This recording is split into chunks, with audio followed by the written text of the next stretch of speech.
कमिटीच्या वतीनं मनापासून मनपूर्वक हार्दिक आभार, धन्यवाद। या ठिकाणी ज्यांनी घड्याळाचं अचूक आणि बिनचूक पारदर्शक काम केलं ते मंचर कृषी उत्पन्न बाजार समितीचे माजी संचालक, अखिल भारतीय बैलगाडा संघटनेचे नवनिर्वाचित अध्यक्ष आणि खऱ्या अर्थानं या यात्रेचे सदस्य सन्माननीय शिवाजीराजे निघोट, संभाजी निघोट यांचा सन्मान होतोय। छोटेभाऊच्या खेळाडू इंद्र केंद्र जाते दुखणे मात्र आपलाही सन्मान होतोय।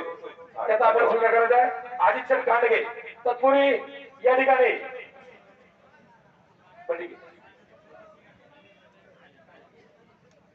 निशाण बाजार अजय खांडगे यांचा या ठिकाणी सन्मान होतोय।